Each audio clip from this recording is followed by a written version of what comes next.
तो आदाब, नमस्कार, गुड इवनिंग, सत श्री अकाल। एक बार फिर आप तमाम लोगों का स्वागत है क्राइम तक की कहानी के इस एपिसोड में। उम्मीद है पूरी फैमिली अच्छी होगी, अपना और अपनों का ख्याल रख रही होगी। इस दुनिया में तमाम मिथ, तमाम रहस्य भरे पड़े हैं।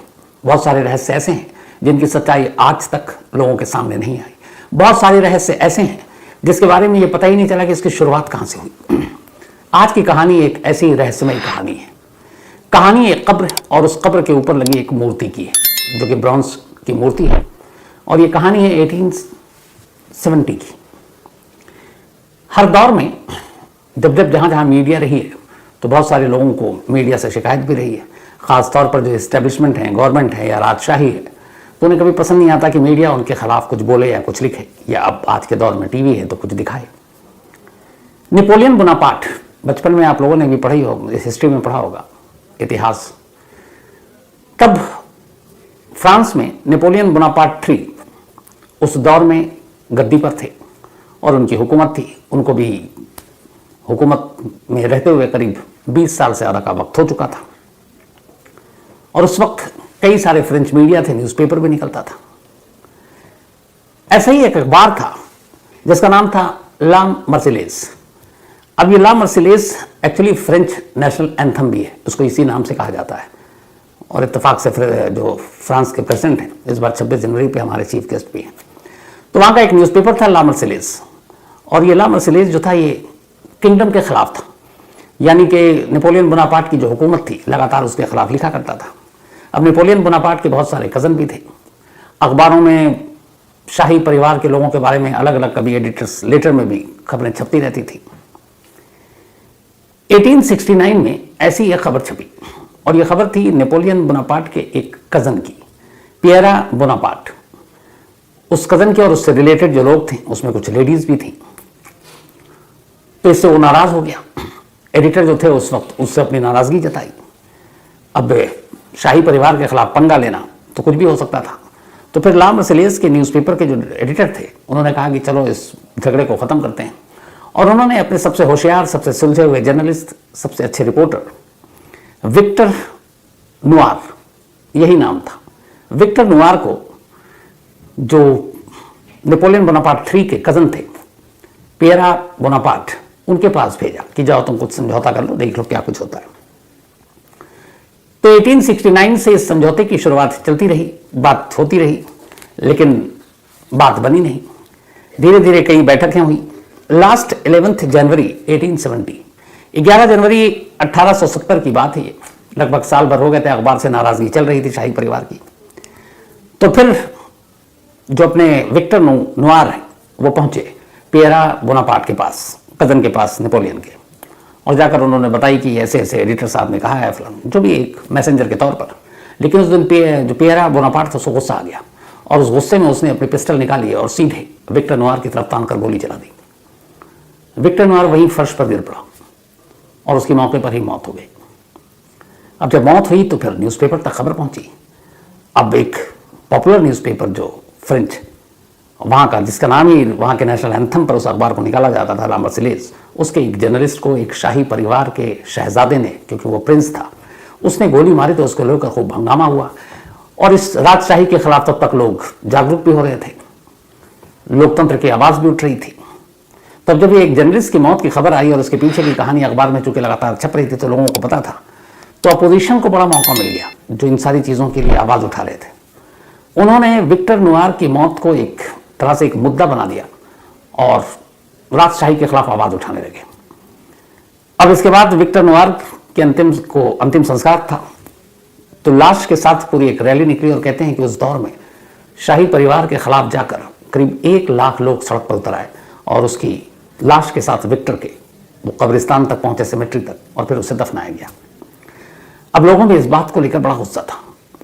लेकिन 1870 ये बात है, जनवरी की, जब ये डेथ हुई थी, कुछ वक्त गुजरा और सितंबर 1870 आ गया। सितंबर 1870 में पर्शियन ने फ्रांस पे हमला किया और फिर राजशाही खत्म हो गई, उनका कब्जा हो गया। तो जो विरोध में आवाज उठा रहे थे सब, मामला थोड़ा दब गया। अब ये भी हुआ कि अब विक्टर नुआर की बात भी लोग भूल जाएंगे। धीरे धीरे वक्त बीता, करीब 21 साल बीत गए। 1870 को जब गोली मारी गई थी विक्टर को, 21 साल के बाद अब लोगों को याद आया विक्टर नुआर। तो उन्होंने कहा कि विक्टर नुआर कि जहां पर कब्र है उस कब्र से उसकी लाश को निकालकर पेरिस के सबसे बड़े कब्रिस्तान में दोबारा दफनाया जाए।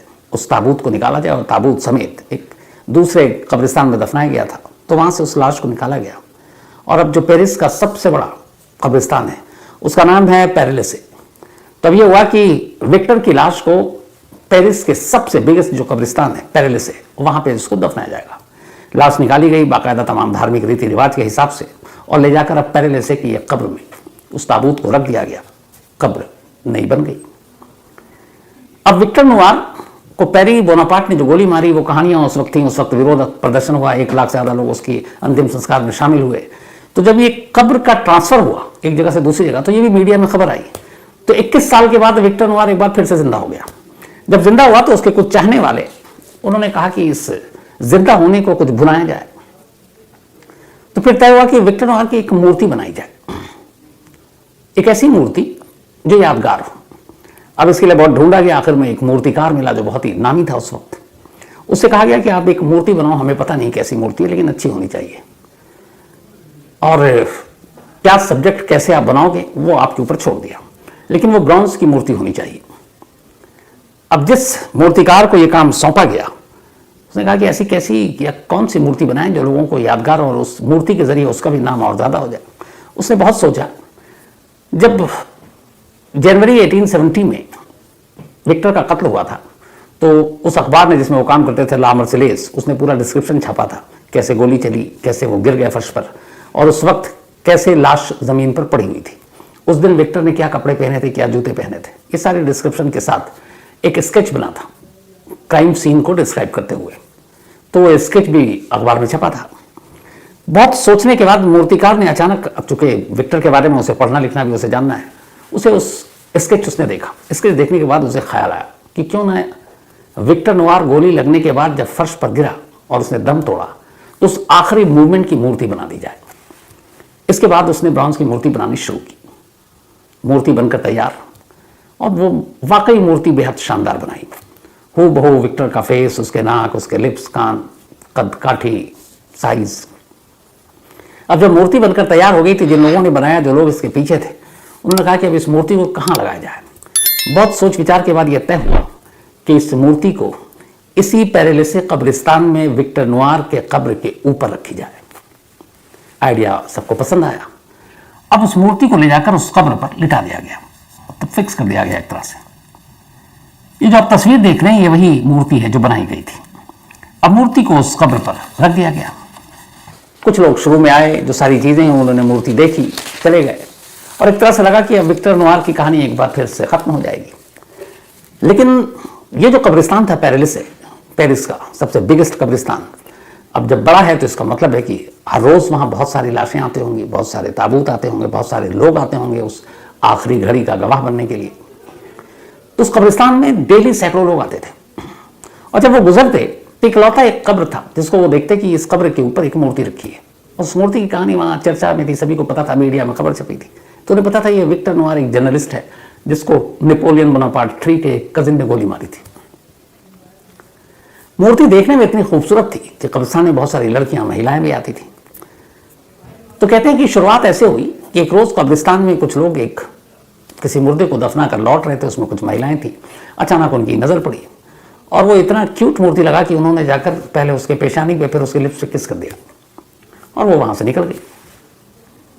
इसके बाद फिर ये कई और आए, वो बड़ा खूबसूरत लगता, वो कोई हाथ पे किस कर देता, कोई गाल पे किस कर देता, कोई लिप पे किस कर देता और वो निकल गए। अब फिर धीरे धीरे यहीं से रहस्य शुरू हुई कि अचानक पेरिस के अंदर एक रूमर उड़ा, अफवाह ये उड़ी कि इस पेरेलासे कब्र में एक मूर्ति रखी हुई है एक कब्र के ऊपर, जो एक जर्नलिस्ट विक्टर नुआर की है, और इसको जो भी महिला जिसको कोई औलाद नहीं होती, जिसने तमाम मिन्नतें कर ली, अगर उस मूर्ति को किस करे तो वो मां बन जाएगी, वो प्रेग्नेंट हो जाएगी और साल भर के अंदर। अब जब ये बात उड़ी तो धीरे धीरे फिर मीडिया में खबर छपी। अब ऐसी बहुत सारी औरतें, महिलाएं हैं पूरी दुनिया में, अपने देश के साथ साथ, जो औलाद की खातिर कहां कहां नहीं भटकती, दर दर भटकती हैं, मंदिर, मस्जिद, गुरुद्वारे, दरगाह, हर जगह बाबाओं के पास, कि कहीं से भी उम्मीद मिलती है कि उनकी गोद भर जाए, वो पहुंच जाती हैं। तो अछूता इसको लेकर विदेश के लोग भी नहीं अछूते। तो अब जब ये बात फैली तो बहुत सारी ऐसी महिलाएं थी जिनकी शादी को कई बरस बीत गए, औलाद हुई नहीं। अब वो उस कब्रिस्तान में पहुंचने लगी बिना मुर्दों के साथ। क्यों? मतलब जाकर विक्टर नुआर की मूर्ति को एक किस करनी, और उस किस करने से उनको उम्मीद है कि वो मां बन जाएंगी। धीरे धीरे अब तांता लगना शुरू हो गया। अब जब तांता लगना शुरू हो गया तो इसके बाद फिर नई नई कहानियां आनी शुरू हो गई। एक आया कि जो मूर्ति को किस करे प्रेग्नेंट तो होती है। दूसरा आया कि अगर वैसी लड़कियां जिनको उनकी मन चाहा वर नहीं मिल रहा, शादी नहीं हो पा रही है, तो वो भी अगर जाए उस मूर्ति के पास और अगर वो उसके राइट फुट दाहिने पैर को छुए तो उनको बहुत ही प्यारा और प्यार करने वाला पति मिलेगा। अगर उसके बाएं पैर को कोई छुए तो उसको ट्विंस यानी कि जुड़वा बच्चा पैदा होगा।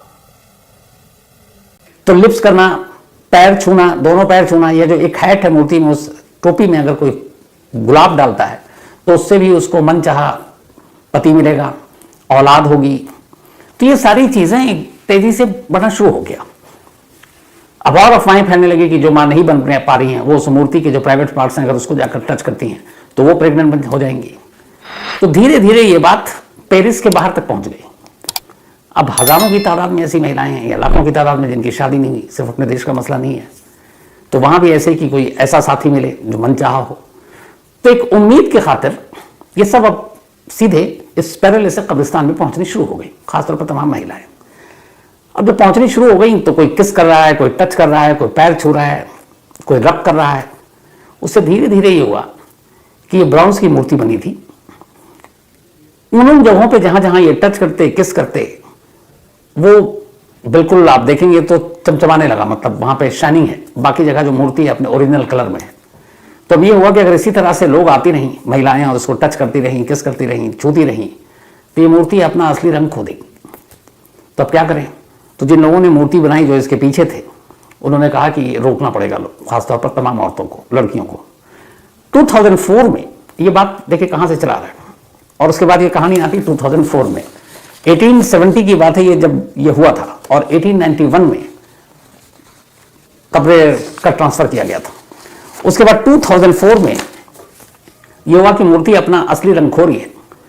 तो वहां के जो मैनेजमेंट हैं या जो भी लोग हैं और इस मूर्ति के पीछे, उन्होंने उस मूर्ति के चारों तरफ एक बाउंड्री टाइप की खींच दिया, तार लगा दिया और एक बोर्ड लगा दिया कि इस मूर्ति को अगर आप कोई टच करेगा तो उसके खिलाफ कानूनी कार्रवाई की जाएगी।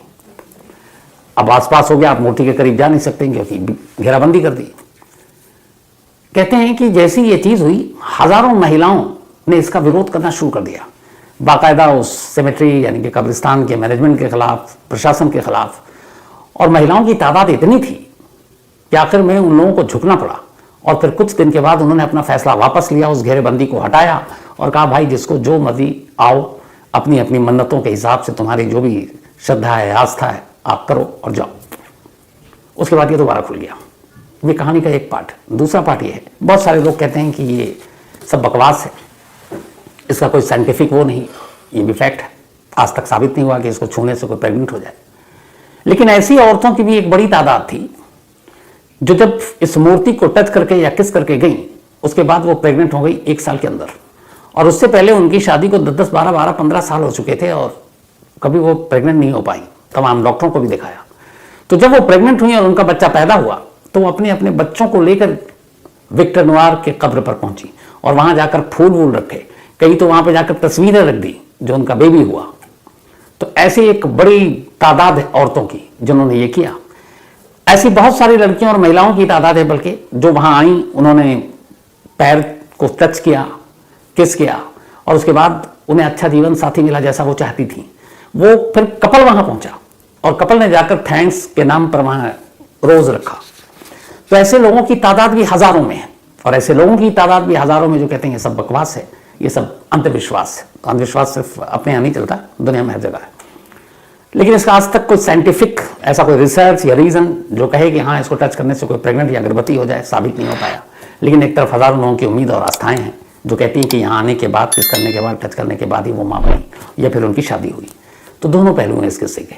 लेकिन ये कितना सच है, कितना सही, कितना अंधविश्वास, कितना विश्वास, ये ना कहने की हालत में मैं हूँ। क्योंकि 1891 से 2004 फिर आज 2023 कोई भी इस बात को साबित नहीं कर पाया। तो एक अजीब रहस्य, एक अजीब पहेली है और कमाल है, और कमाल के लोग हैं दुनिया में, और हर तरह के लोग हैं दुनिया में, और हर तरह की चीज़ें हैं, हर तरह की रहस्यमयी चीज़ें भी हैं। तो मुझे लगा कि क्राइम तक फैमिली मेम्बर को भी बताया जाए, और साथ में ये भी कहूँ कि मैं देखता हूँ बहुत सारे हमारे मेल आते हैं जो खासतौर पर पेरिस में भी रहते हैं, फ्रांस के अलग अलग हिस्सों से भी आते हैं। पेरिस के मुझे याद है कि कम से कम 15 से 20 तो ऐसे लोग हैं जिनके मेल आते हैं। तो जो भी हमारी क्राइम तक फैमिली मेम्बर इस वक्त पेरिस में ये कहानी सुन रही है, मैं आपसे ये चाहूँगा कि हमारी बाकी फैमिली के लिए, उसमें मैं भी शामिल हूँ, एक बार आप ज़रूर इस कब्रिस्तान के और इस मूर्ति के जो भी कहानी है उसके सच को आप अगर बताएं, दिखाएं या आप मुझे मेल करें तो मैं बाकी लोगों तक इसको पहुंचा सकता हूं और बता सकता हूं कि इसमें कितना सच है, कितना झूठ है और इसके पीछे की कहानी क्या है। तो पेरिस में रहने वाली मेरी फैमिली के लिए ये गुजारिश है कि वो इसके बारे में बताएं, और ये जो पेरेलेस कब्रिस्तान है शायद पेरिस का सबसे बड़ा, अगर वहाँ से आप कुछ भेज सकें तो सबके साथ शेयर करूँगा। तो आज की कहानी में इतना ही।